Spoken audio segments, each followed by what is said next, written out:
instead of disinfecting everything, that's why when they get sick, they get so sick because they've got no immunity. Like, eating dirt's good for you.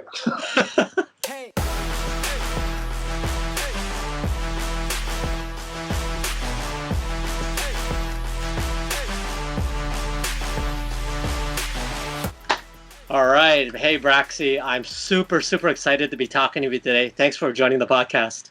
No worries, Eric. Anytime, mate. Anytime. Look forward to it. Let's have some fun with it. Okay, great. Now, I actually want to start out with the nickname Bracksy. Is there a story connected to the name? How did you get it? Because I'll tell you what, I think my motto is anytime you have a nickname that everybody knows you by, it just means how many people love you, how many great friends you have, right? If you don't have any friend, you don't have a nickname, period. So how did you get that name? Is there a story? Well, I think it runs off the tongue because my last name being Bracks, and even our family, my brothers, g'day Bracksy, how are you, Bracksy, and even cousins. It's just a common term, and I think it's easy to say. It's once it gets in your head, it's there to stay. So I've been called a lot worse things, so I'll just stick with that. And if anybody calls me Mark, I tend to ignore them because I never get called Mark. Except for your mom. Unless it's a policeman or something like that I'm in the shit with, yeah. Yeah. I have a very common nickname as well. My last name is Lo, L-O. And in Hong Kong, from where I'm from, it's very common to call somebody by their last name and ending with the word sir, right? So it's very common to be Lo, sir. If you have a last name like Wong, it'd be Wong, sir, right? So it's very common. I am sure my grandfather was called Lo, sir. I'm sure my dad was called Lo, sir. And now I'm Lo, sir to my friends. So, yeah. Yeah. Things happen. Yeah. We all know you because, you have a great resume. You're really tied to motorcycle racing in general. I know you as the pit guy in 2007. How did you start? I mean, how did you get started, and what is some good advice that you can give me?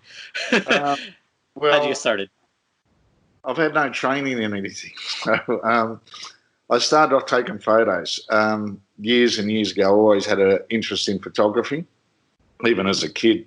And I used to go to car racing events. My brother-in-law was a flag marshal at a track here in Australia, and used to always go out there. I had a little Kodak Instamatic 126, I think it was, way back then, with a little cartridge, one of the first ones, and started taking photos. And then when I realised I didn't have the money and probably not all the talent to go racing, which I was loving, I thought the next best thing is to jump on the other side of the track into the green bits where you didn't want to go as a rider, and started taking photos. And I started selling to mates who were racing at the time, and then started thinking, oh, well, I'm not bad at this. And I started selling to riders and then magazines and everything. And then I took off overseas in 1988 because my aim was to write a book on Kevin McGee, the ex-GP rider. And I'd never written a thing in my life, but I thought that's one way to get over to the GP. So I headed over to in 1988, probably before you were born. Not at all. To the British Grand Prix. Right. Turned up with a tent. This is how naive I was. I turned up with a tent, camped in the paddock when you could do things like that outside Kevin McGee's motorhome. Turned up without any accreditation, bluffed my way through with accreditation at the gate there at Donington Park. And I was going to fly back to Australia straight away after that. And Magoo's gone, mate, if you're coming over here, you may as well go to Sweden's next week, come to Sweden. So went to Sweden, stayed there a month after I met a girl over there, didn't have to do anything, but then did that for a couple of years, 88, 89, and then 1990 I was at the Isle of Man. Always wanted to go to that, take photos of that, and I was not making a bad earn out of it. It was enough to get me through different Grand Prix and stuff. And I was selling some photos in the press room at the Isle of Man, and I was leaving. I was going to miss the Formula One TT because I was heading to Austria for the Austrian Grand Prix to get back on the GP circuit, because the Isle of Man used to be in a bit of a break between Grand Prix, and I was haggling for money and all the rest. And I said, I want the money. And these days was transparencies, the old slides, digital photos, and been a long way into the future. Right. And I was haggling with money, and this editor just come up and he said, "What, you're going to Austria, are you?" And I went, yeah, I am. He said, "Do you write?" And quick as a flash, being a freelancer and never having written anything, I thought, yeah, of course I write. And he said, "Well, I want a story on Wilco Zeelenberg." Wow. And this was when Wilco was an up-and-coming 250 pilot. And went over there, got the little cassette tape recorder out, sat down and interviewed him, and then took 2 weeks to transcribe it because I'd never typed anything. So one of the things with interviews was make sure you record it, transcribe every word so that the interviewee can never come back to you and say, "Well, you got that out of context or you quoted me wrong," because I'd seen in the past guys interviewing riders and they'd just be taking notes as they're writing and not using a tape recorder all the time. And I thought, well, you're not actually conversing with the person. Anyway, I typed it all out, wrote the story, sent it off to him, and then I got to the Dutch TT at Assen, and there was the Rothmans Press Centre where the Rothmans team was at the time. Then was 1990. That was Doohan and Gardner, and they had a little press section off the side that they used to cater for the press guys. You know, they'd feed you lunch and dinner and stuff, and if you're invited in and everything. And I got there, and Nick Harris, who was he wasn't commentating back then, he was just working with Rothmans as their press guy. He's come out and said, "Here's a fax from Gary Pynchon," his name was, the editor of a magazine over there. And all it said was, "Mark, that was brilliant. I'll have anything you can give me." And I went, Jesus, I'm a writer. Okay. So all that led into stuff. And while I was over there from up until the end of 92, I started doing radio reports for radio stations here, getting a grab with Doohan and Gardner and what their practice and qualifying was. I'd actually broke the news in Australia when Mick Doohan crashed in 92 and broke his leg. I rang up radio stations there and then and said they actually interrupted the music. Doohan was devastating the World Championship at the time. And that led to me when they said, when you come back here, you've got a job as what they call a stringer and working for a major network, and you're going around to different sporting events. And it wasn't only bikes, it was cars, tennis, cricket, basketball, rugby, and just going and doing the same thing. And I turned up at a race meeting one day, and one of the guys came up to me, and I was just going there to report. It was a club meeting, and I used to do freelance stuff for Aussie Motorcycle News. And that led into getting into motorcycle news. But this guy's turned up, and I think it was about 94 or 95. And he said, our commentator hasn't turned up. Would you mind getting up and doing it? And I went, oh, all right, I'll have to say that. Yeah. And then the next week I got a call from a guy that was organising a street race, and he said, I heard you on the weekend. I like your commentary. Do you want to come and do this? And then it's just steamrolled and led to me getting into the Grand Prix for a few years. I remember I was doing Phillip Island, like the late Ken Wootton, who was the editor of Motorcycle News. He tipped me into getting and working on the World Superbike events and the Grand Prix here at Phillip Island. And I was into pit lane and doing all the things there. And at the end of 04, 05, or during that meeting at the Aussie Grand Prix, Colin Edwards has come to me because I got to know him through the superbikes and all that, being in pit lane, doing interviews for the magazine and stuff. And basically anywhere where you could make a bob, you were trying to haul yourself out to get some money. Right. And he's come up to me in between practice. He said, mate, your information's awesome. He said, because I was giving tyre temperatures, I was pushing Michelin see out of the way to see what the temperature gauge, and then elbowing me to get me out of the way and everything. And Cole said to me, he said, mate, you're brilliant, because what the temperatures you can give in, we know what compound they use. And I went, you're listening to me in the pit box? And he went, yeah, mate, everybody's listening to you. You should come to Europe. We need you. Right on England. All these other people, Mike Trimby from Erda, others were coming up going, mate, what you're saying is just, it's excellent, blah, blah. You know your stuff. You're a bike rider. And I went, all right. And I wrote a letter to Dorna. It took me a while after that. Got nothing. If I don't have a go, you never know. That old cliche, right? Mm-hmm. So I sent an email off and didn't hear anything back for ages. And I thought, oh, well, at least I've had a go. Then on Australia Day, which is January the 26th, and it's similar to what July 4th is or whatever in America. Right.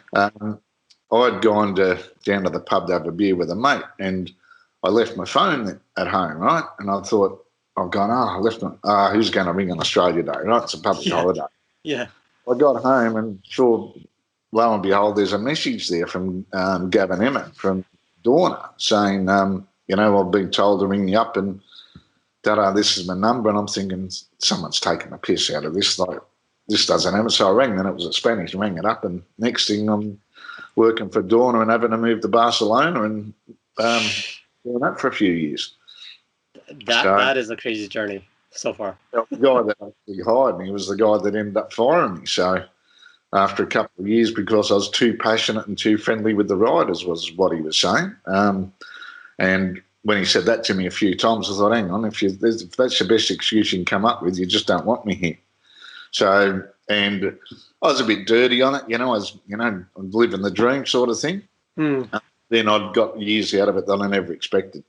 So I came back here, and it was a bit of a double-edged sword, because when I came back here, when I left, I was doing boat tests, PWC tests for magazines and PR, and everything I was doing had closed up. While I'd been away, it had all stopped here, so I had to redig the holes to get the foundations again. So it was good and bad. Took me a while to get back into it, but then, ever since then, I've still been commentating here at the Aussie Champs, the GPs and things. And, yeah, it's just I think that the advice I can give you, as you said before, Lo Sir, is if you got a dream and you want to do it, chase it, because it's not going to come to you. The only, I suppose, and now with the way publishing's going with the magazines, like something you used to get $2,000 for a story, now you're lucky to get $400 for. The internet has really screwed up journalism. It's probably the same case in America, where the magazine stands are empty of a lot of, what Cycle News is now online publication. They don't do any print stuff anymore. There's that, and I think when the internet was first come into being back in the mid to late 90s, early 90s or whatever, no one realised how to monetize the internet. And I think the horse is already bolted now to try and get any money out of people. It's just so hard, because since the internet's happened and digital photography's taken off, anybody with a digital camera can think they're a professional photographer, because they can take 5,000 photos in a day and there's one that might work. Right. And same with you probably found over there on the internet. Anybody that thinks they can write, and doesn't matter what the grammar's like, they've got their, and I think social media's got to blame for that as well, because now everybody's a keyboard warrior. There's people out there that just want to sit there all day and just carve everybody up, and because no one else had listened to them in real life, so now they've got an opportunity for them to be, and they're hiding. No one knows who they are. Yeah. How many false names are on Facebook and all that sort of thing. So it's been good, but, mate, the whole scenario of what it is and what's happened, and now we've got this lockdown with the coronavirus, and the future is definitely going to change. The working environment, I think a lot of people in office blocks, the skyscrapers of old will be pulled down in 10 and 20 years because there'll be no use for them. Yeah. No one will have to go to work. You were telling me before we went on air that you're talking to guys in Australia through your work and stuff. Because of what we're doing now, talking to each other via a computer, if you can work from home, unless you're a mechanic or a tradie or a building, or that's not going to change. The guys with that sort of trade. But as far as office works go, I really think, and journalism and everything like that involved with a computer and a desk, mate, this thing is, whatever's the cause for it, whatever the reason for it, whatever the conspiracy theories behind it, our life as we know is finished. Not finished, but normal. We don't have the normal anymore. And it's I think it could be good, it could be bad, but this has given us an opportunity to sit back and actually regroup in the world. I think the pollution rates are down and all that sort of stuff. Petrol's the cheapest it's been in about 30 years. it's an amazing time that we're living in at the moment. No, I wouldn't say it's exciting. Yeah. But yeah, well, I suppose I've got a bit off track there, but it's all good. Yeah, how I got into it, I suppose, and at the moment there's not much money coming in because there's no racing, which is a real big disappointment. Yeah. Now, talking about petrol, that was something I just talked to somebody about today. I said, you get all these people who are like, oh, environmentally friendly. Now, first of all, let me say this: I do drive an electric vehicle. Okay. I do drive an EV, okay? But I'm still a petrol head. I still like my cars. I still like my bikes. But for the electric vehicle, it was just a cost-effective thing. I travel a lot, and it's made more sense to not have to put in petrol. That being said, I'm like, I get all these people who are like, internet, again, what you're saying, internet wars who are spewing, oh, get rid of the cars, get rid of petrol, get rid of diesel, and just drive electric. And I'm like, do you know how badly the economy would be if we all got rid of cars? We shouldn't be getting rid of petrol. We should be making petrol responsible. We can still use it. You can still fill up, but, make it drive a lot further. And I'll tell you why. Because when you think about situations like this, like you heard that the cost of making oil it's more costly to make a barrel of oil than it is to sell it, right? And so if you get that in situation, what's going to happen if this continues on? At least half of the people who are no longer driving to work every day no longer need to drive a car. And what happens at a gas station per attendant, right? They quit. They leave. Now that's just as one guy or one girl. What about when you go buy a bag of chips or a bag of crisps? What happens then, right? Again, somebody's got to deliver that, and if nobody's filling up gas because gas stations are closed, that guy is no longer delivering the crisps or chips, as we call it in Canada and US, to that shop, right? And that just cascades down. How about the guy who was bring the petrol to the station? And again, it just when you think about it, if people really do genuinely get a petrol car, no one's going to have a job. The economy's going to tank.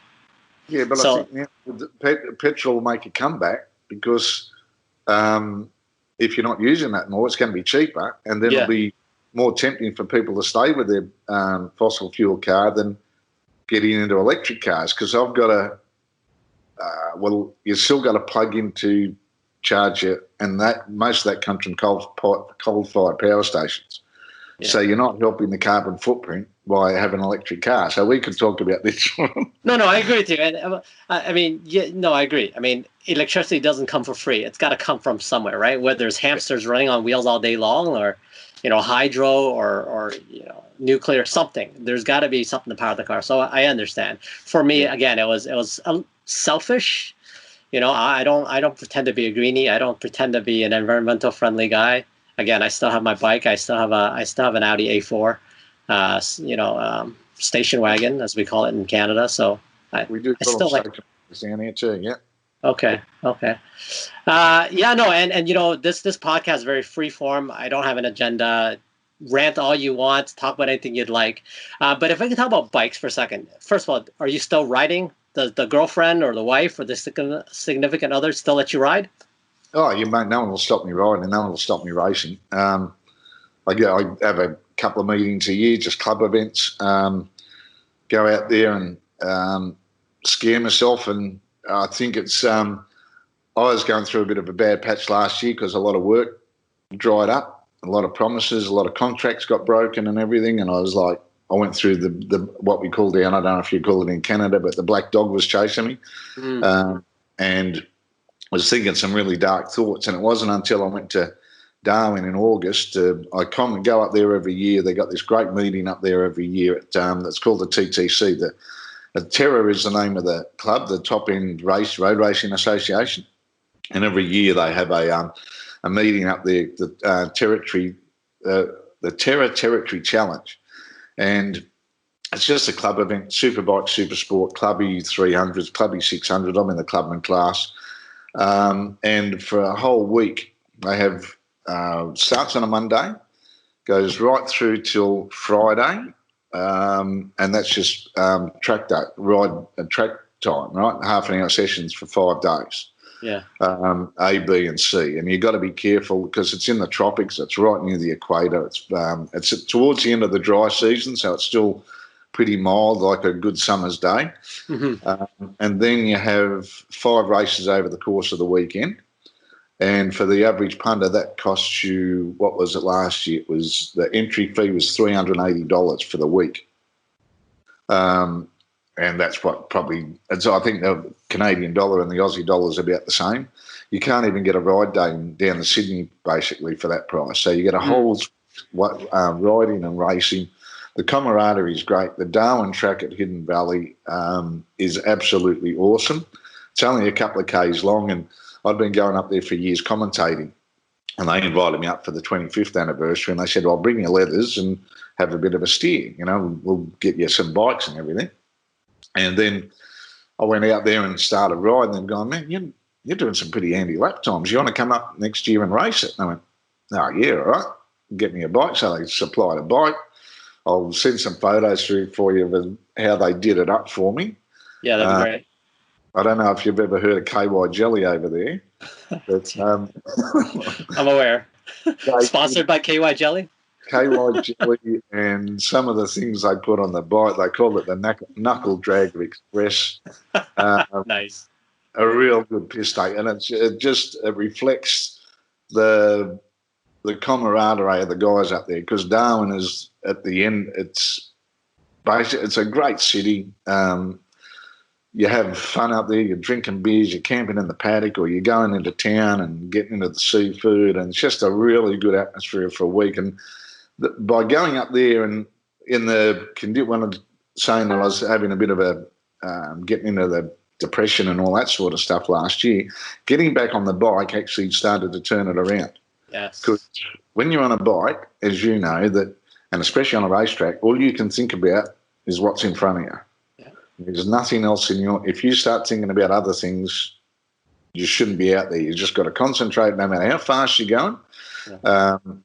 And you're trying to go, and you're scaring yourself. And Darwin is a track, it's just, like I said, I've been up there for years commentating, and you look at it and go, oh, yeah, it's got a big, long drag strip and then linked together. But it's not until you get out and you find the undulations and there's a couple of corners there that are probably some of the most challenging in Australia, if not the world. And every rider that's an A-grader like the Troy Baylisses and co that were racing up there, and you go, how the hell did they go through there so far?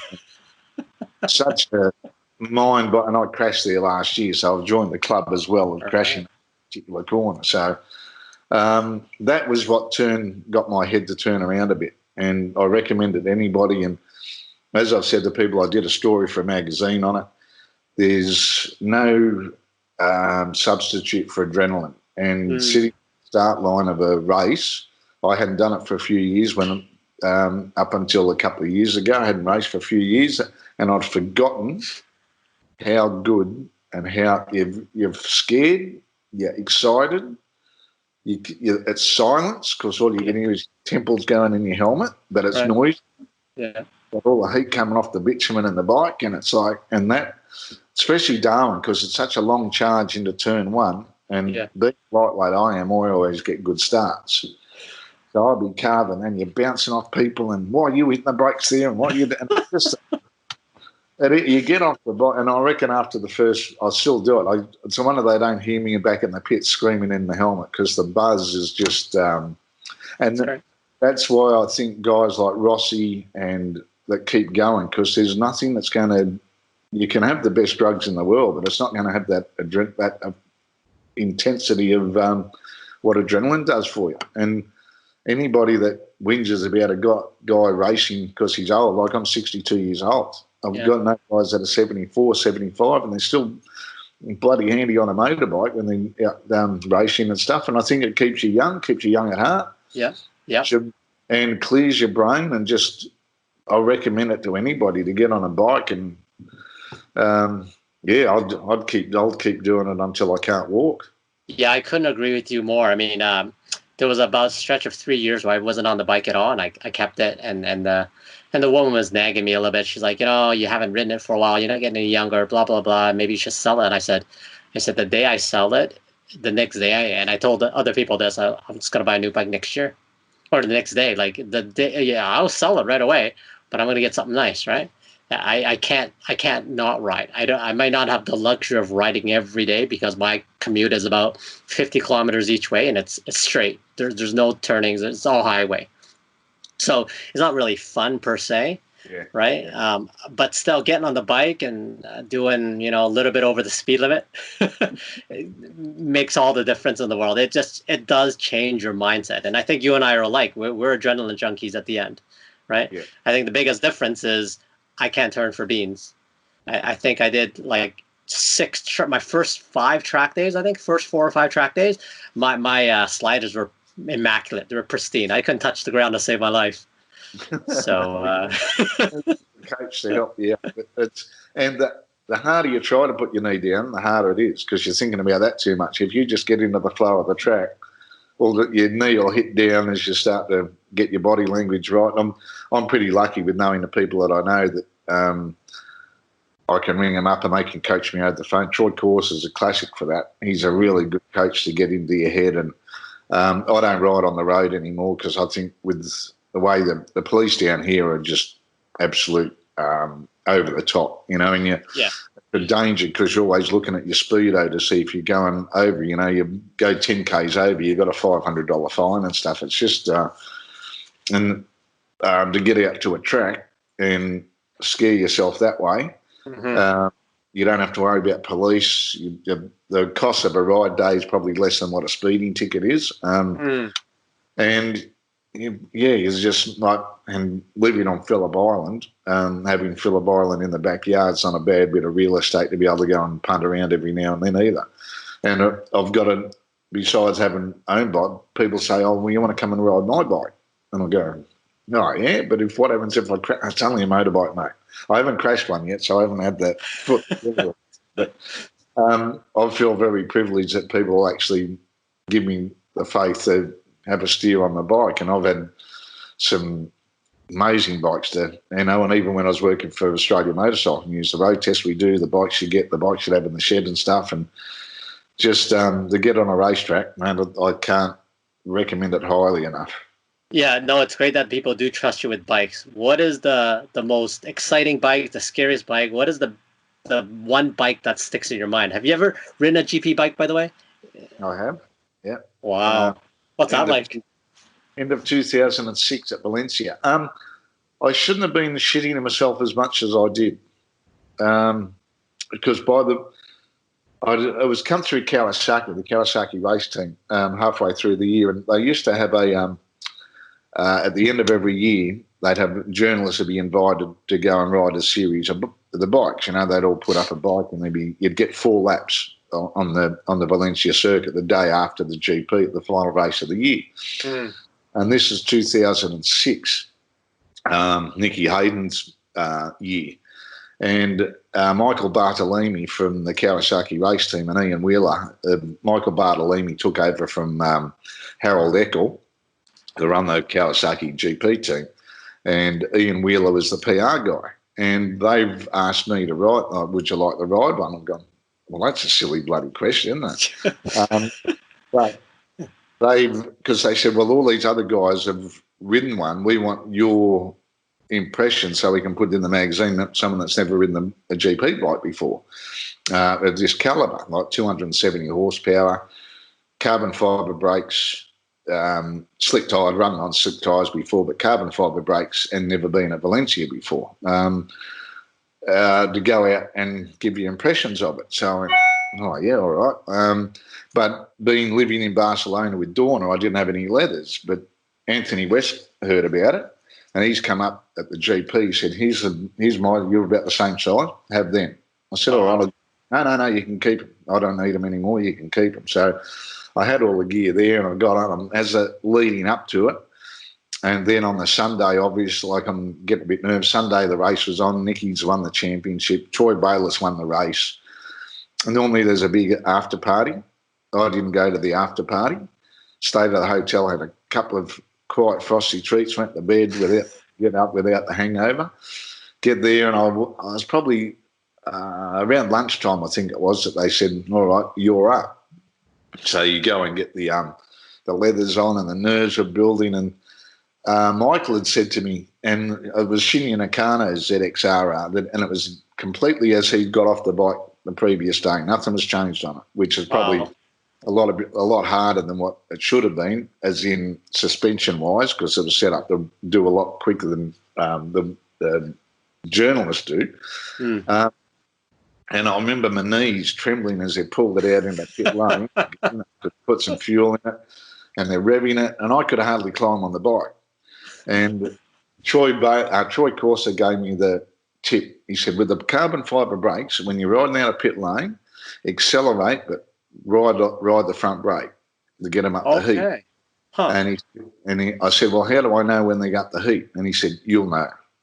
Right. And accelerated out of pit lane and rode the front brake as I was accelerating and everything. And then all of a sudden, before I got to turn 2, it just got bang. And you go, okay, they're up to speed. And because of the engine management things on them, I'm thinking they're going to be a real light switch bit. But Michael Bartolini, the boss of the team, and a couple of them said, it's just a big superbike, mate. Just don't worry about it. I'm going, you're telling me that, right? Yeah.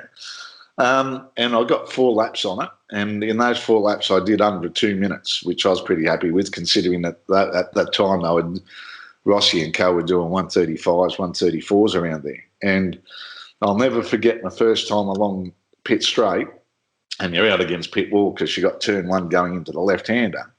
The faces I saw hanging over the wall, there was Nicky Hayden, Troy Bayliss, Colin Edwards, you name it. There was, and all these crew members. Gary McCoy was there, Westy, all these, and they're all, Brock Parks was another one. They're all going, and did the 4 laps, come in, and I was just going, And I remember going up the back straight the last time, I thought, I'm going to leave it till the last point that I can think of a bit before I grab the brakes. Right.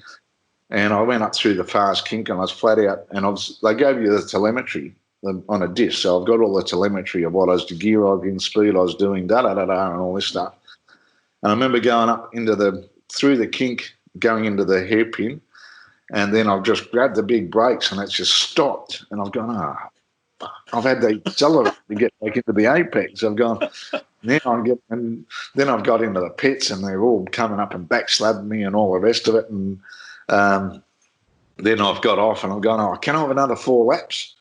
And they've gone, no, that's why we only give you 4 laps. You know, it was just, so that was, it was an amazing experience. But it wasn't death-defying, like it was rapid, but it wasn't anything like I was thinking that it was just going to be this light switch. That the torque, and you had through talking to Shinya and Randy DePunier was on the bike at the time, they were just saying, make sure you keep the revs about 8, so that, and then it'll just be a nice steady flow up to about, I think it went up to about 15.8. I think the red line was 15.8, just under 16,000 revs.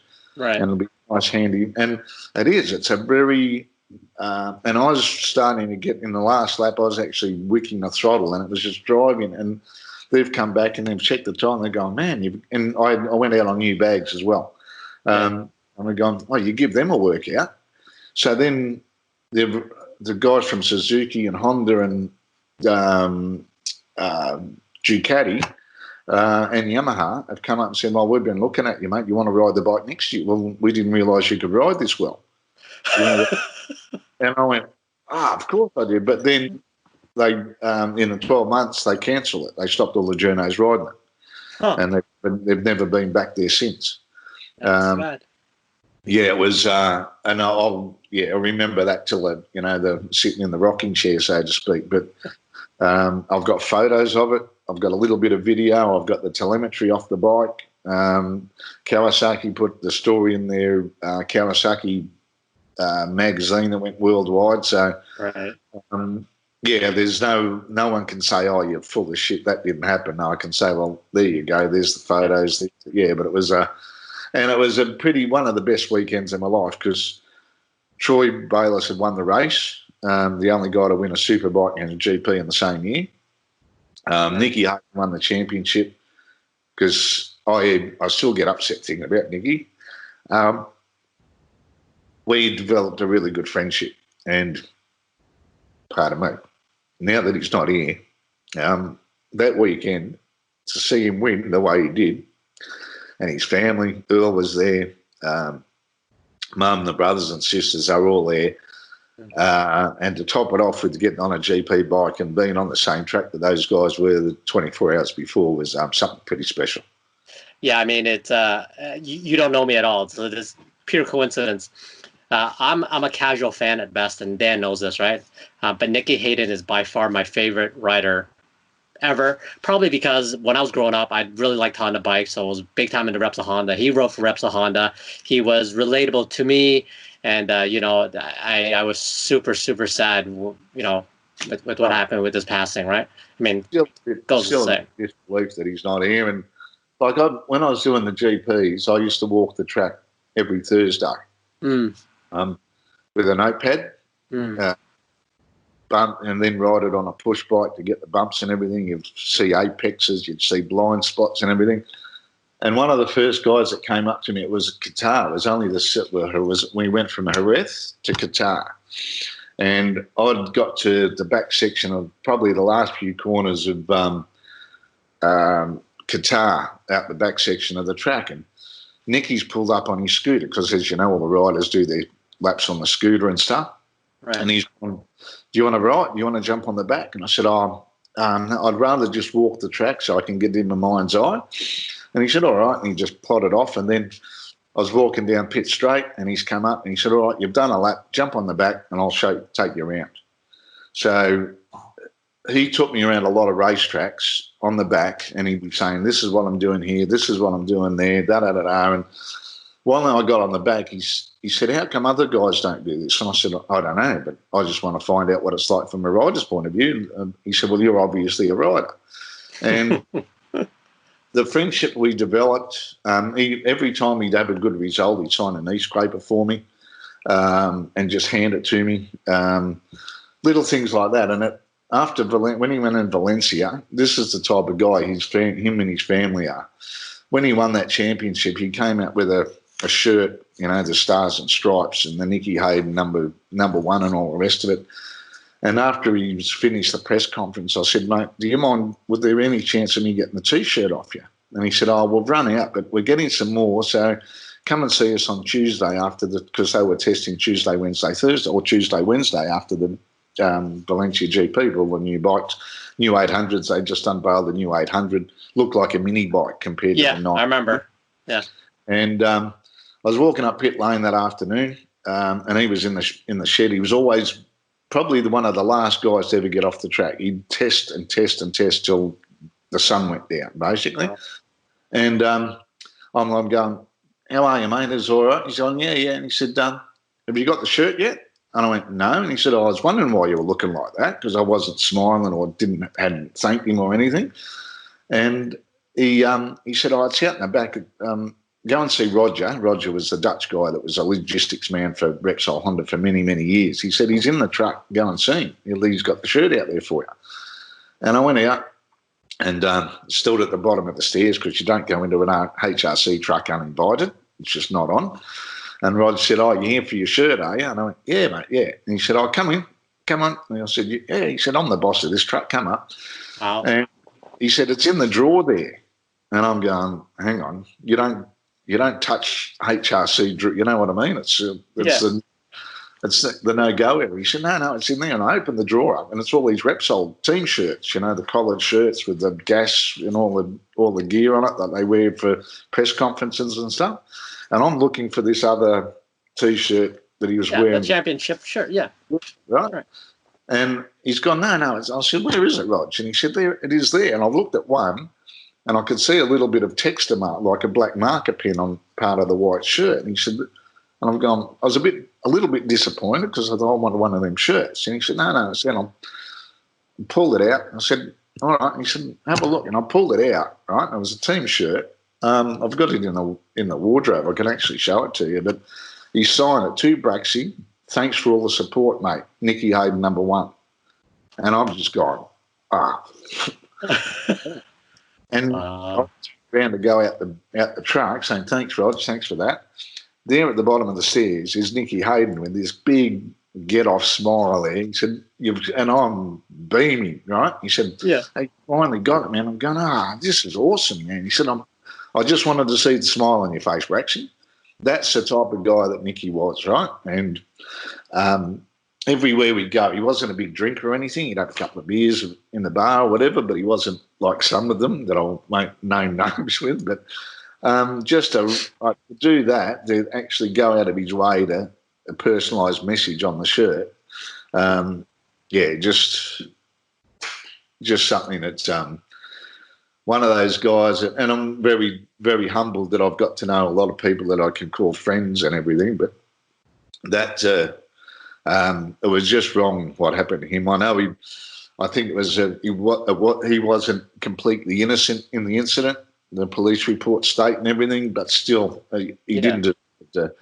And the thing that I really felt for too at the time, Earl, his dad, was rather sick, and they kept Nicky alive on life support until some of his family got there, and so they could say goodbye. But Earl was so crook so sick that he couldn't travel, and it still hurts the fact that after all they'd done together, Earl couldn't say goodbye. Yeah, and they only kept him alive. He was that got fun. He hit the car that hard, unfortunately, that he was basically brain dead from the start. And they only kept him alive. Get there, and I was getting messages from in the paddock saying, "Mate, prepare yourself for it because it's going to happen." And even though I knew it was going to happen, that they would turn the support off, it was still one of. It just shows how cruel life can be. That and it's happened to be Mike Hale had been killed in a car crash by a truck hitting him and stuff, and you see they put their life on the line every time they go out the track. We all do, whether you're a club racer or a world champion. And to see that happen to him when, he first year in the World Superbike Championship, all that sort of thing, he could have walked away from GP racing thinking, okay, I've been to the satellite teams. No one wants me anymore. I'll give it the flick. But he loved racing that much that the opportunity come to reunite with Honda. And he took that on board, and he was just a racer. That's all. The whole family just racing. I don't know if you've ever read the book that the whole family wrote. I think I've got it in the bookcase there somewhere. The Racing Family or something it's called. Okay. Great, and I think you can only get it from pages. I don't know. Well worth a read if you can find it. Okay. But yeah, just and I think part of the double-edged sword of my position of being a commentator and being close to the coalface is that when something happens, it hit home pretty hard. I've been unfortunate enough to be calling races when 8 of my friends have been killed, and that's the downside. You see all the good sides of the winning, the racing and everything, but there's times when you've been talking to a guy at lunchtime and 2 hours later he's dead. And you've seen it happen. You've seen it unfold in front of you. Saw Kirk McCarthy do that. Saw Reece Mansell. Seen other guys happen to them, and it's like that's the shit part of the job. Yeah, I mean, as a guy, I mean, like it's ridiculous how we take everything for granted. I mean, yes, the sport is exciting. Yeah, the racers themselves, their personalities are larger than life. But at the end of the day, I mean, they're just human. They break as much as we do. I think the biggest difference for me personally is that they are just the alpha top, cream of the top guys who are able to be in pain, be hurt, and still say, you know what, I'm still good to go. I still have the desire to not quit. So thinking about that, we've probably not become immune to it, but because of track safety, rider safety, with now you've got airbags in the suits, the helmets, you can hit a brick wall at 100 mile an hour in your head and still be all right, and we forget how dangerous it is. And in my new role, trying to get this other show, similar to what you're doing with your podcast, what we're trying to do with Let's Talk Motorsport, I'm talking to different riders that I've known that have long time retired, and talking to one guy the other day on an upcoming episode of Let's Talk Motorsport. In one day, 3 of his friends were killed, and racing around these old circuits, the Isle of Man, the Nürburgring, Spa-Francorchamps, all these road circuits they used to race on in the 60s and 70s, and still to a certain extent now with guys at the Isle of Man. It doesn't happen as much as it used to, which is still mind-boggling compared to the speeds they're doing now at the Isle of Man compared to what they were doing at the old days. Yeah. You ride past an accident and you know it's your mate's bike and your mate's lying on the side of the deck and he's probably dead, and you've still got to – and that happens 3 times in a day and they still keep it pinned.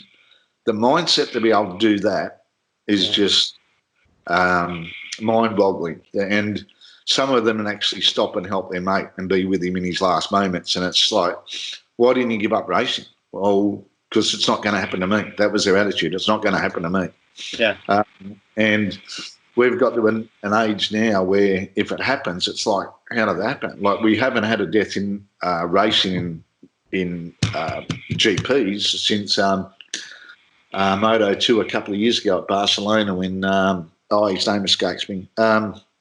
He went into the wall and a bike followed him in. A young Spanish guy. I'm sorry, I've forgotten his name. But when this happens, it's a big shock. And rightly so, because everything is so safe. Dorna and everybody is making these tracks so safe. We can thank the likes of Barry Sheen and Kenny Roberts for saying we're not going to race it. Yeah. Isle of Man, we're not going to race at Spa anymore because it's too dangerous. And thanks to them, well, Barry Sheen was the one that invented the back protector. While they were living on the edge and sometimes stepping over the edge, they were always, and I'm speaking of guys, how many tenths are you doing at Macau or the Isle of Man? About 8 or 9 tenths, but on a GP circuit I'll be doing 11 and 12 tenths. And to be able to keep that frame of mind going, it's just mind-boggling. And I think now, like I said, it's pretty safe. We never hear of anything, well, we don't think, touch wood, cross the heart sort of thing, that we don't hear about these things anymore. But the law of averages state that it's going to happen sooner or later, which is a sad part. But saying that, if it wasn't dangerous, would we be doing it? Like I was saying before about the adrenaline rush on a grid, you're excited and you're shitting yourself all at the same time. And racing against your peers and bashing fairings and bashing elbows. If it was safe, we may as well be playing tiddlywinks or having a game. It's I think, and as we said before, having been adrenaline junkies, there's something in our makeup that's different to other people, and it's a sad state of affairs now that motorcycling isn't as popular as it was because, the Cotton Wool Brigade, that's too dangerous. Why would you do that? Because it is bloody dangerous. That's why you do it. It's a generation thing, I think. I don't know. Yeah, definitely. I mean, we live in Canada. We live in a nanny state as well, right? I mean, it's literally everything is padded. Everything's protected. Like the swings don't swing as high. There's seatbelts on some of the swings now. I don't know if you have that in Australia. And I'm like, why can't kids be kids? What's going on? Like, I get it. Sure, I want my children or my friends' children to be safe, but there's got to be a certain level of go ahead, have fun. What's the worst that could happen? Mentality that I think you have to have for your kids to this day. Well, it's got to make dirt and build up the immune system. Exactly. Instead of disinfecting everything, that's why when they get sick, they get so sick because they've got no immunity. Like, eating dirt's good for you. Any motocrosser will tell you that. That's true enough. So one question I really want to ask, and I'm sure you've been asked this before, and by the way, everybody, which is amazing. So what really sets them apart between first and third place, or first and 15? Is it the bike? Is there something that the top 3 guys have that no other guys have from a mental standpoint? Or they're all alpha dogs, but what is that factor that makes the difference? The 100th of a second a corner, that sort of thing. Yeah.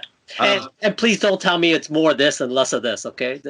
No. So I think a lot of now the bikes are so good that a little bit of a setup change, like one click on a suspension, when these guys are at that limit, like a guy that's coming 35th in a Moto3 race is still a bloody good rider.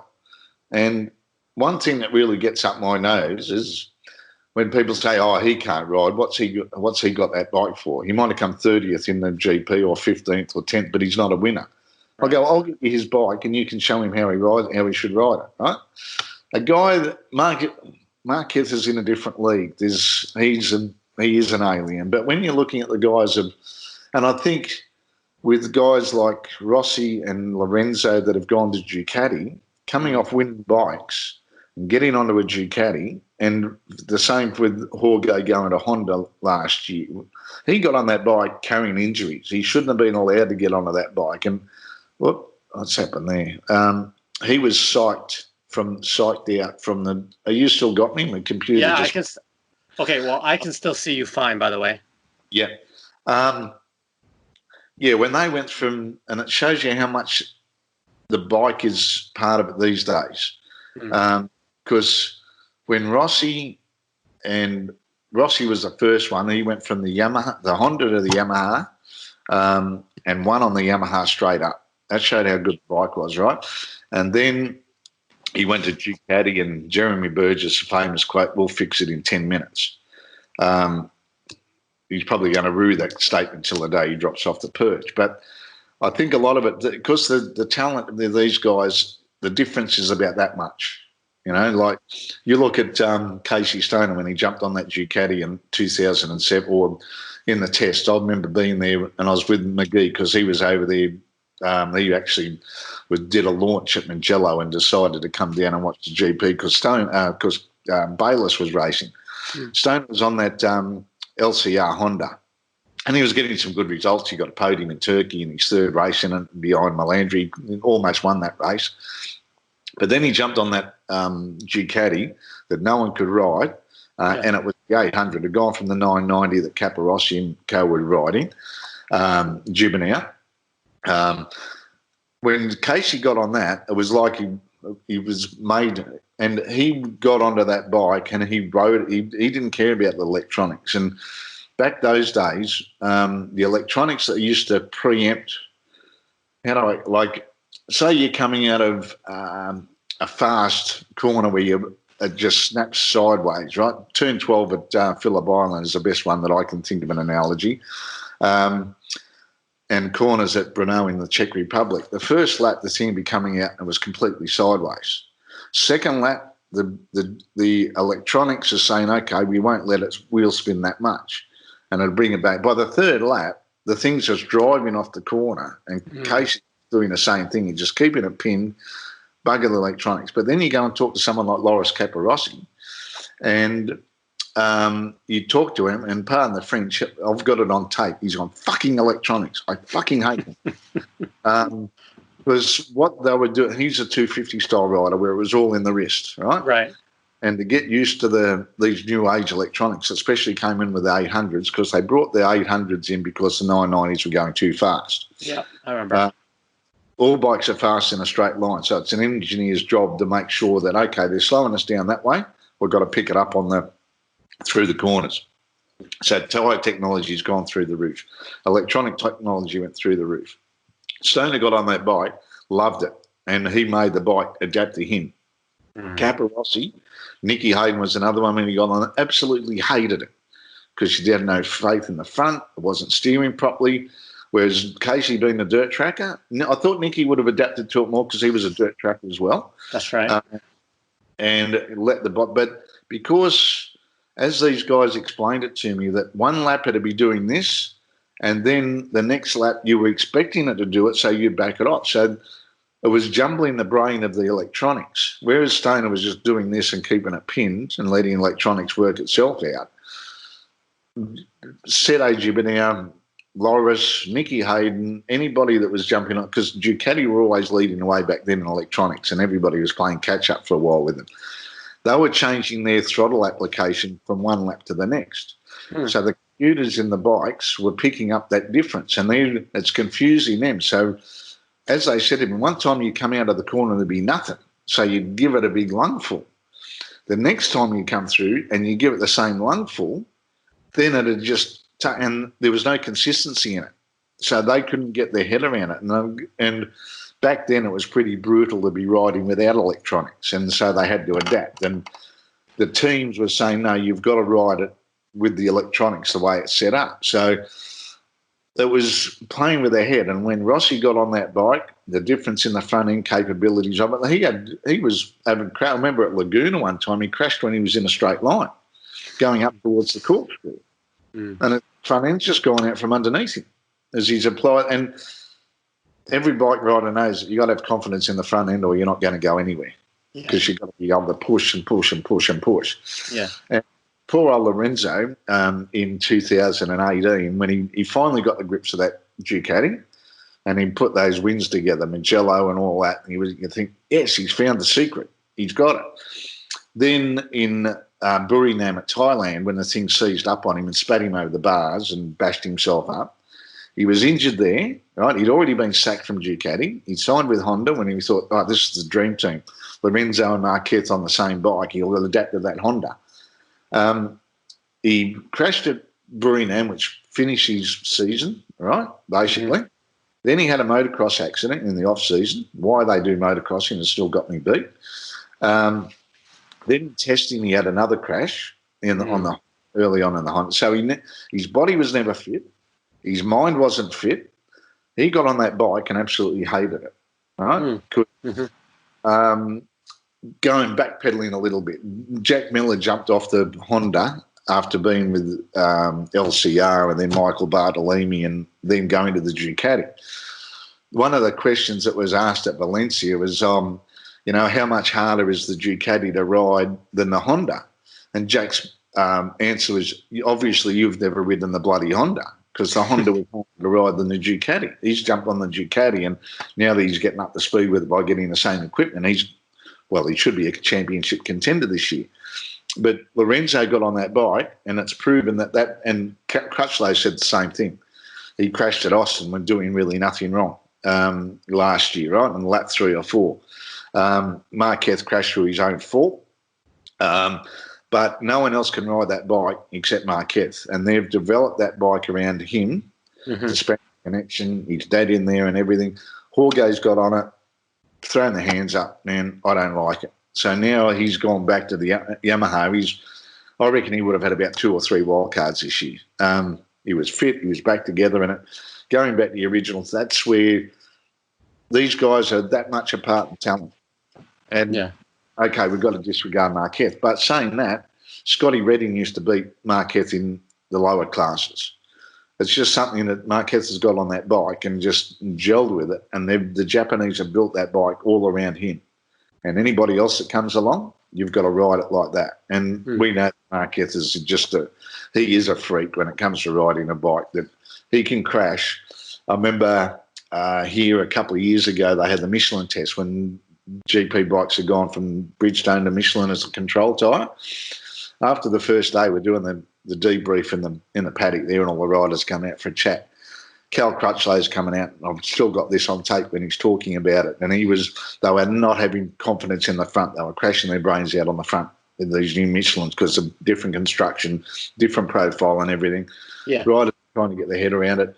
And Cal's turned around and he said, Bracksy, go out to turn 8, which is a hay shed, and have a look at the black line there that Marquez has left. It went on for 340 metres or something. And on the telemetry, he'd crashed for nearly 4 seconds. Like it was he'd folded the front and Crutch said he was following. He said, oh, he's gone. He's picked it up, finished the lap, and he was 2/10 slower than his best time. And Crutchlow's on a Honda as well. And he's just like, what the fuck? He said, how he didn't crash. And we went out and had a look at it.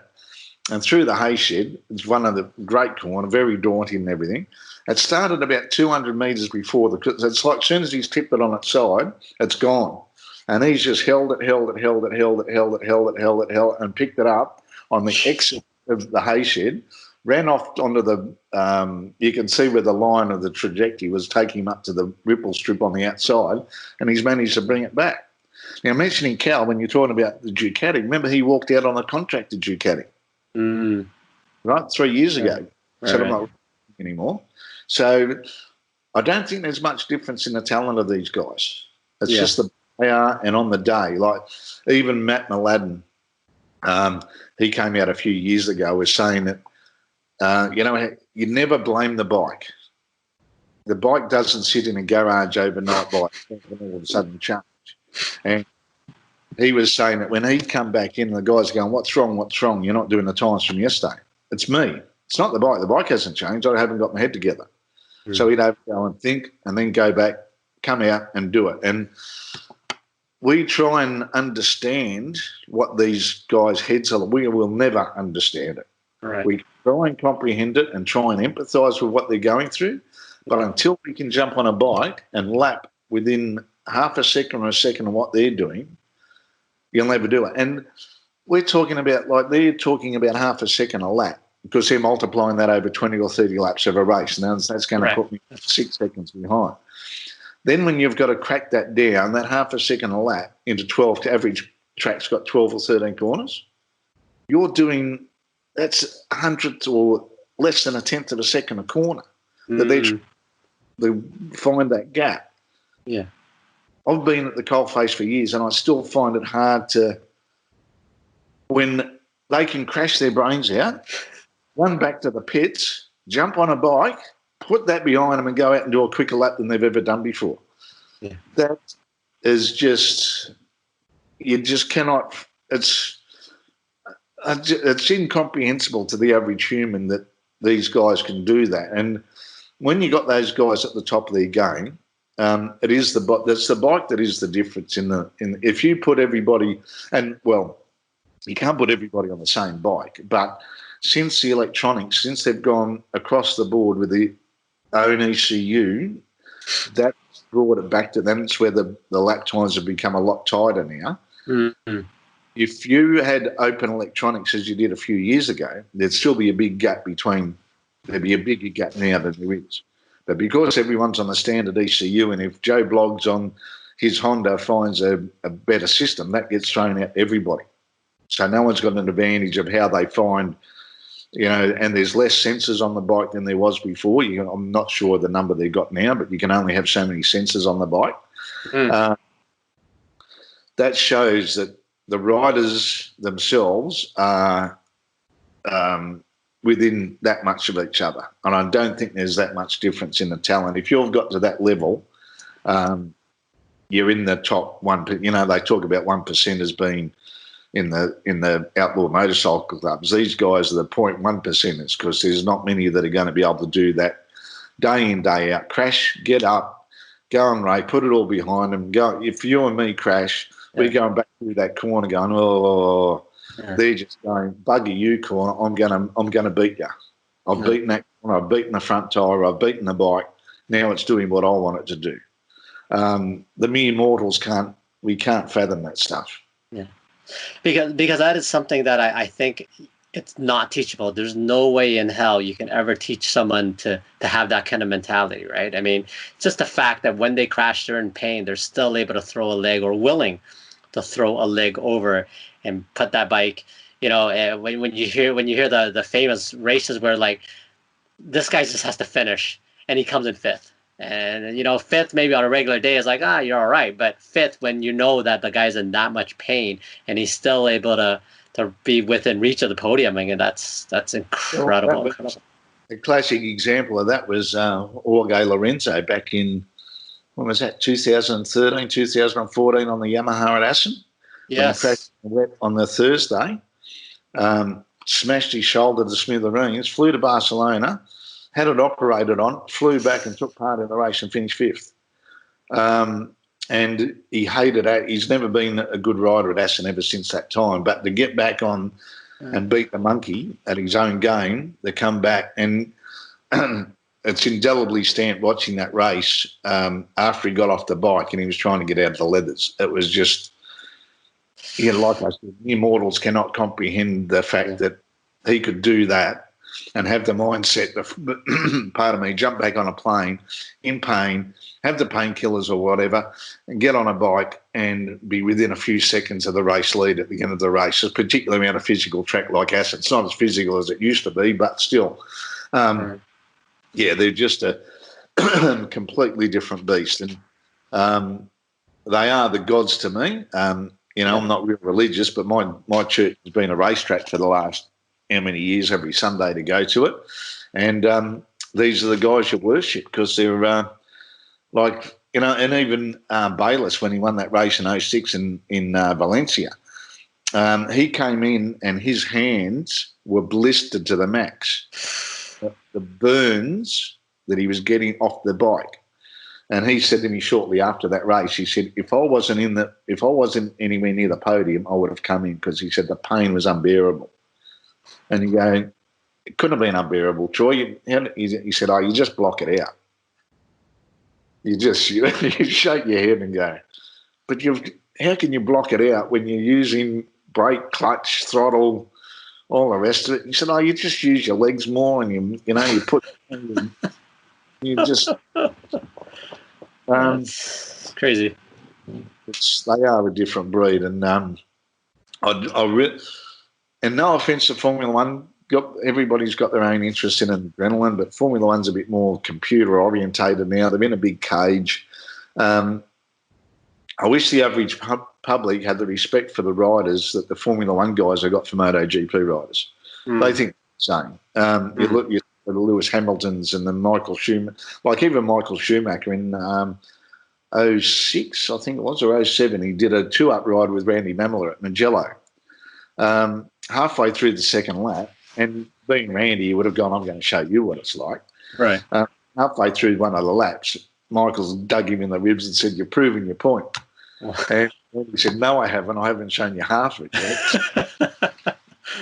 And then Michael went, and after he retired from racing, he went and did bike racing for a while. I still can't understand, and I know we're all passionate motorcycle, I still can't understand that motorcycle GP racing isn't one of the most popular sports on the planet. Formula One always outrates it and everything, and I think people go there to be a part of the in crowd or whatever, to say they've been to a Formula One event or something. I don't know.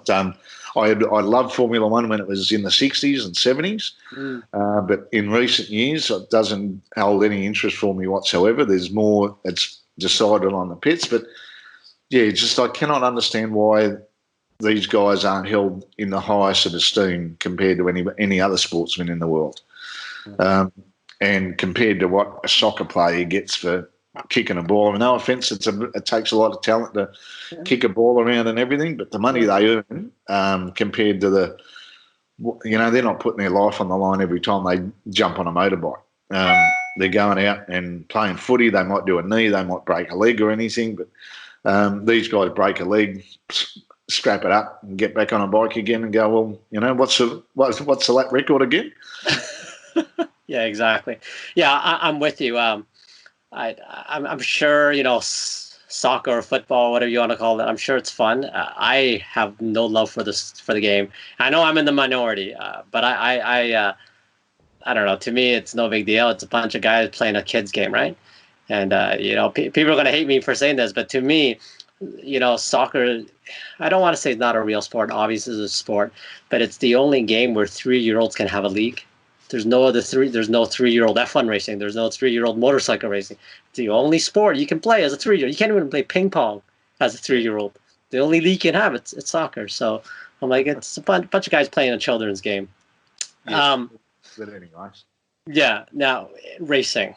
You're definitely really, really passionate about it now. Talk to me a little bit about your new project, about this Let's Talk Motorsport. I caught one interview with you and Scott Redding. I thought it was great, by the way. Do you still get a little nervous? Do you still get a little excited when you're talking to those guys? What's that like, and what do you plan to do with the series? Well, it was... it's not my series. I was approached to it in late November last year. The guy that did it, Phil Harris, he's a motorsport enthusiast. He's got a classic bike in his shed, an old TR750 replica Suzuki. He had a fishing show for years and years in Australia called River to Reef on commercial television and everything. And down here, to get on commercial television, you've got to pay about $10,000 an episode to get on the TV. And he'd done that for 14 years. And he was renegotiating a contract. But then he still had to pay the money, but then they wanted to basically take the rights and the copyright off him. So he pointed to that bird in the sky and said, no, thank you, and shut it down.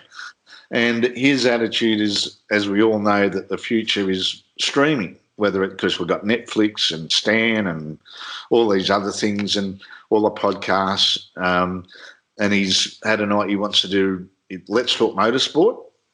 He wants to do another one on Let's Talk Fishing, another one on short film festivals, and another one on mums to be, pregnant mums, which I'll probably be the most popular lot. But he's, because of his passion for cars, and it's about cars, bikes and karts. It's not just only about motorbikes. He approached me. He said, usual. I've been watching you for years, the way you interview people that I know. Would you like to host it? I'm telling a fib there, and one of his friends approached me about it because he thought, as he said to me, he said, I thought it was going to be below you to host it. And I went, it's about motorbikes and cars and whatever. Of course. And so I accepted the fact we're doing it for love at the moment, as everybody's doing. We probably kicked off at the wrong time. Well, we're all millionaires in hindsight. We kicked off on the 12th of February was the first episode. And 2 weeks later, the world's hit the fan and everything's gone belly up. So we're pressing on with it. It's got at least we got the World Superbikes in. We had a great interview with Scott Redding where he opened up. Jonathan Ray, that was in 3 parts. Davo Johnson, we've got another few Aussie guys in cars and bikes. I've got another few interviews coming up next week. It's just something that's hopefully I can make some money out of it, or we can. I don't know what's going to happen with sponsorship and partnerships in the near future or the long future. This world economic crisis is really going to throw everything around. We're getting better. So it's just something that's fallen in my lap. I've always wanted to do podcasts, and I started a thing years ago called Moto Race Face, where I wanted the riders to tell the story, but I was probably, for once in my life, too far ahead of my time with technology. Dan will tell you about that because he helped me with different stuff, trying to get that up and running with the platform and everything. And this is an extension of it where I can sit down and, well, we were having people in the studio. We were doing it live every night so people could interact with us and everything, or every Wednesday night, but as such, we've got to be social distancing or whatever it is. So we're just doing it from the studio, and I'm doing it similar to what you're doing at the moment.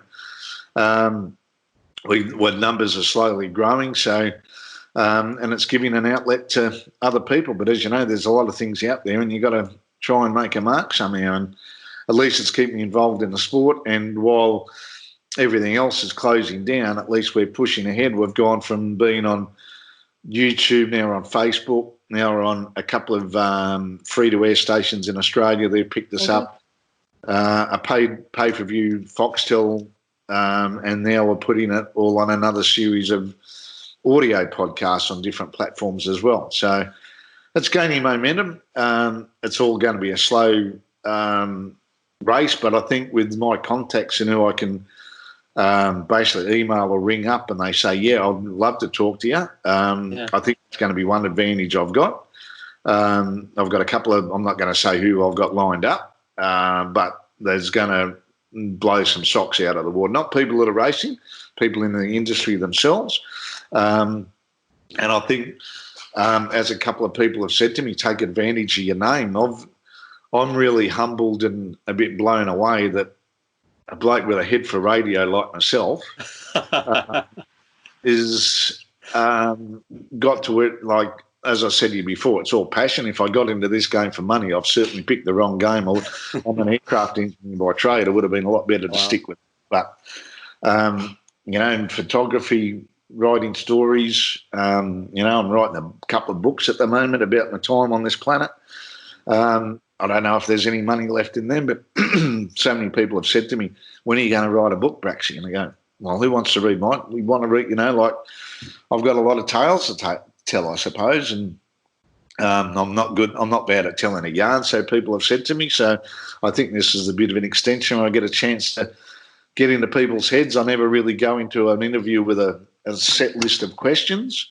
Yeah. I've got the questions in my head because I've always thought that if he goes off on a tangent or he or she goes off on a tangent, follow that let them and then bring them back to where you wanted to go. And it's just a matter of having those memories in your head or just something written down that got to want to go back to that. So, and to be able to get things, and I think if you're looking people in the eye and instead of writing notes or like you did when audio interviews are on, you're opening up, and the fact that I know these people, like Scotty Reddy when he came out about his depression and wanting to give up racing, and there's something that a lot of normal people wouldn't understand because, oh, well, how can he get depression? He's got the best job in the world. He's riding motorbike, doing this, but it just proves that we're all human. When we're sitting on the toilet, we all look the same. There were not really any different. And, some of us have got more talent. As Colin Edwards said to me, this was going back to about 2000. Did an interview with him one day. I think he just won the World Superbike Championship. Right. And I want to get into his head about doing it. And he's going, man, I can go around circles faster than a lot of other people. So what? And I'm wow, okay. And that's his attitude. That's where you see the Colin Edwards persona come out. Because same as Johnny Hopkins, I was invited to his wedding, and I'm going, invited to John Hopkins, it was in Las Vegas. And I turned up at the wedding thinking there'd be a cast of thousands. There was 50 people there. It was all family and friends and a couple of people from the paddock, and I'm just going, wow. And I'm like up to Colin, and I said, I can't believe this. And he said, why? You're a good bloke. People like you. Why shouldn't you be here? He likes you. Hopper likes you. And it was, there's guys that I don't get on with. I'm not going to say who I don't get on with because you don't get on with everybody. I'm not going to be everyone's cup of tea all the time. But I'm really humbled and, like I said, with this head for radio, to be able to say that I've got these guys that I can ring up on a whim, and people I can name drop of call who are good friends. And when they're in town, they ring up and say, Bracksy, what are you up to? You're coming for a beer and all this type of thing. And it's like you get off the phone and go, did he really just talk? I can ring Colin. And he answers the phone and goes, g'day, Bracksy, my man, what are you up to? And he goes, man, he's got my name in his phone. I'm like, fuck. You got to pinch yourself. These guys pinch themselves because they win a race or something and the job they're doing. But I really do pinch myself to the fact that I've been able to get across it. And that's probably one reason that when I was told that I was too passionate and too friendly with the riders, it was, but I'm in pit lane. You've got to have a bit of respect for these guys and be able to get in. They've just crashed their brains out. And be able to shut the garage doors about to come down and go, no, you can come in and talk to him when you've got a microphone. It's the same as talking to guys on the grid. You never have any negative thoughts on while they're talking. I remember Roberto Locatelli, 250 rider. His son just won the opening leg of this World Supersport event. I used to interview him on the grid, Italian. It was very basic. And I hadn't interviewed him for a few races. And we were in Malaysia, and he's come up to me and he said, Mark, don't you like me anymore? What have I done? And I went, what do you mean, like me? He said, well, you haven't spoken to me on the grid in the last few weeks. And I went, yeah, but I didn't want to talk to you every week because he said, no, please. He said, you relax me. And I went, really? He said, yeah, you asked the good question. And on the other side of the coin, there was a time with a rider in the World Superbike event, Steve Martin. He crashed in the first race. He was on the front row of the grid as the Patronus was wont to do because on the old days of Superpole, they could go pretty good without any bikes in the way when they were doing that one-off lap. He crashed, and the next race I've gone down there and spoken to him. Yeah. And I got upstairs, and my co-commentator off air has said, why didn't you ask Steve about the crash? And I looked at him and I went, why am I going to – he's about to start a race. Why am I going to go, hey, Steve, that was a really good crash. How did you pull up after that? Or some inane, stupid comment to that. Why are you going to put that back in his head when he spent the last 2 hours sitting in his motorhome, getting that out of his head so that he can get on a bike and do it all again? There's some areas you just don't go to, really, is there? It's just like you try and put yourself in their shoes, I suppose, in a way of what would I like to be asked on a grid. And I've looked at some of the old GPs over the years, and the questions are pretty much the same, but they're just reworded a little bit different. And they get on, and guys have said it. I loved you talking to me on the grid, and like for a guy like Roberto Locatelli, who I never really socialised with or anything a lot, for him to say that to you, you relax me on the grid, please come and talk to me. It's like, wow, that's the best compliment you can ever have off anybody. Yeah, let me ask this a somewhat random question, and you may not know the answer to it. When the rider is 30 seconds out to the race starting, is he thinking random thoughts, or is he just focused on the race? Because for me, and when I'm thinking about it, I myself be going, oh crap, the whole way through, right? A lot of them are going through the first corner in their head. In the Johnny Rea interview I did with him, and it's on our YouTube page for Let's Talk Motors, he actually goes through that, because I said, have you got any, go-to tunes? Some guys like Van Halen or Black Sabbath or Limp Bizkit, and he said, mate, if I was to listen to that stuff, I'd probably run on turn one. Yeah. He said, I'd just like to get into the zone. He said, and you'll have to, because he says some people come up and say such stupid things to, sponsors and all the rest of it. He said, I'm just there. The crew chief will come up, Perry Reba, or one of his mechanics will come and give him a pat on the back. And he said, I don't even know what they're saying to me half the time, because I'm there. I'm just already concentrating on the job at hand. Others, they'll be joking, and as they're taking off, they'll give you a high five as they slap. And I think the advantage of that is that because they get the warm-up lap, like they do the fighting lap, they come up and they do the media grid, they take the helmet off and they do all the yep, feeling great. I'm going to do really well today. Then they put the helmet back on, tyre warmers come off, stands right, engines fired up, and then then in that 2 minutes of the warm-up lap, that's when the horizon starts to shrink and all that black bit of bitumen. And like the one question I've never asked, and I've heard it asked in a couple of different sports, is how do you reckon you're going to go today? It'll be like, I think I'll crash at turn one. How does that sound? Yeah. There's some things you don't ask, and that's something that you'd be putting a negative look into the guy's face. And there's times when, and I've got a little system that I go up to, and sometimes on the grid they might have had a bad warm-up or a bad first race, if it's a superbike race or something like that. You look at them, point at like that to the microphone, and if they give you a nod or if they look away, in an instant whether to go near or not. So you can see some guys that are just looking down. Like Rossi's another. I never interviewed him on the grid. I don't think anyone ever interviews him on the grid, because he just sits, he's on his haunches and he just looks at the ground, and then you look up again every now and then.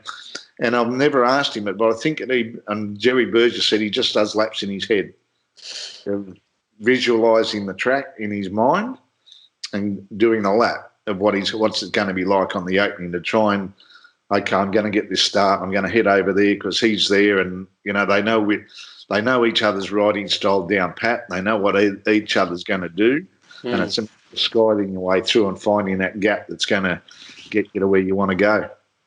Yeah. Look, I mean, with coronavirus being what it is, there's a chance, and I think even a good chance, that there's not going to be racing this year. Well, there won't be a GP in Australia this year. Right. I can go. It hasn't been announced, but I can pretty well damn say that it's off, not because of anything happening here, but because of the government is that nervous and reticent about, the two biggest places in the world where this wretched disease has taken hold is Italy and Spain. Right. What makes up the majority of the superbike paddock and the MotoGP paddock? Italians and Spaniards. Yeah. And it's not only been prejudicial to the MotoGP, but Australia is just shutting down the borders for, they're saying hotels might open again by September, as in going for and everything to socialise. So they're not going to let overseas visitors come into Australia, because we're proving it with a couple of different things with this cruise ship that came in and has basically been responsible for 90% of the infections in Australia. We should have shut down our borders a lot sooner than we did because we're an island. Right. And we could have stopped anything coming in. And I really don't think MotoGP, and you've got Australia, then, Thailand that was supposed to be at the beginning of the year. That's now been postponed. Around the same time as Australia, you got Japan and Malaysia.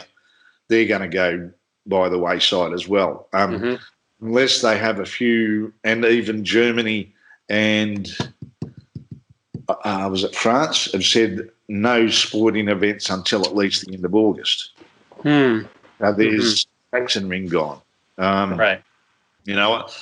I really think it's a way for Dorna to maybe restructure the championship calendar.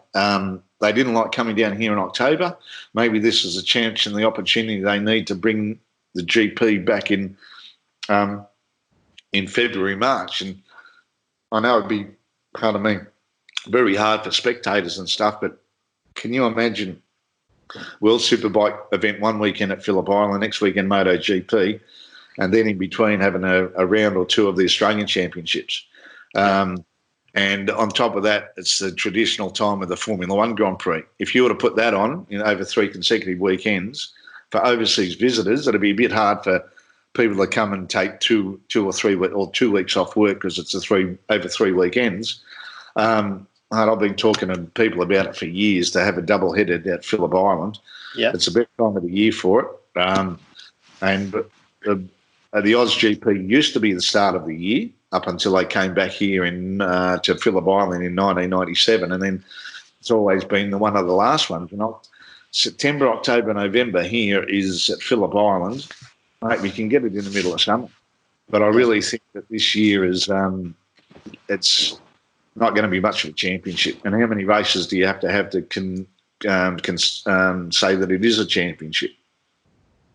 Yeah, is it 13? I think that's what I heard someone say. They need at least 13 races to be considered a championship.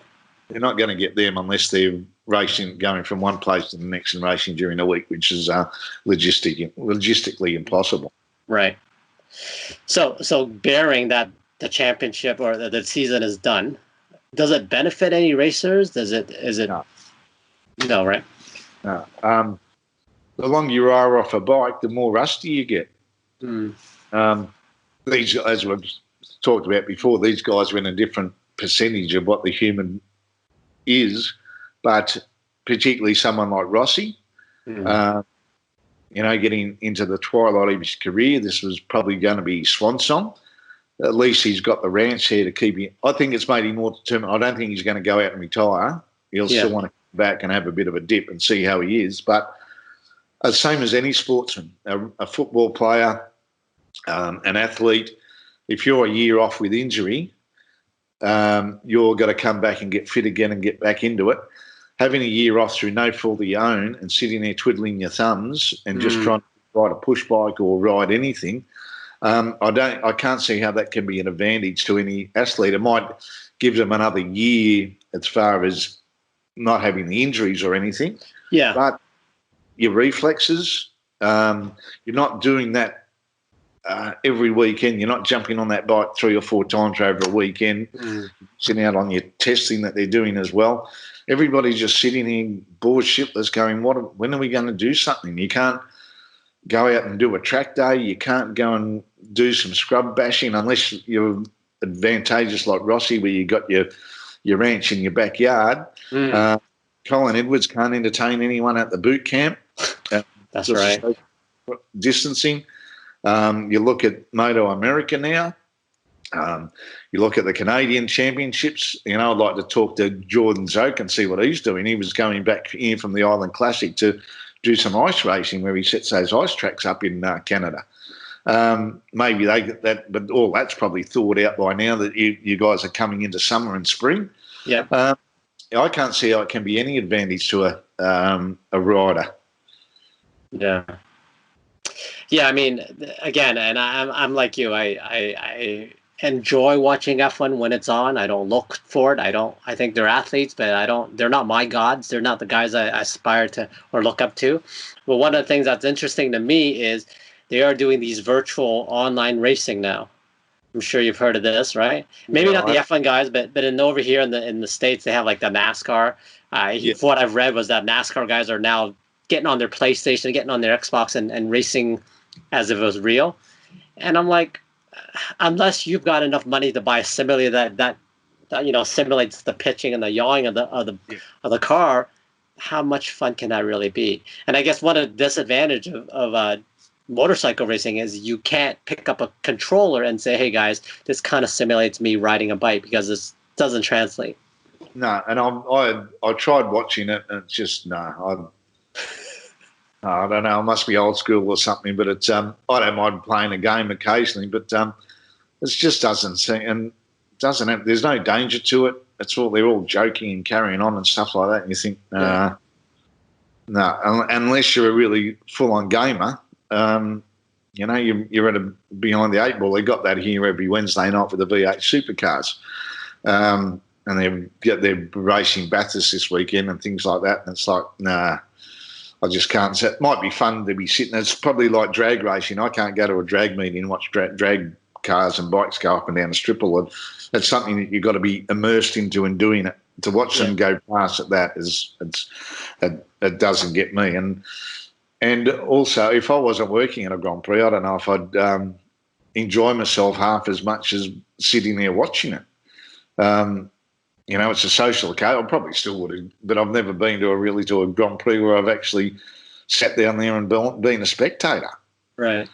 Always been taking photos or doing something there, But, just bring it back ASAP. Yeah. Yeah, I mean, you do probably have the best seat in the house for sure, other than being on board.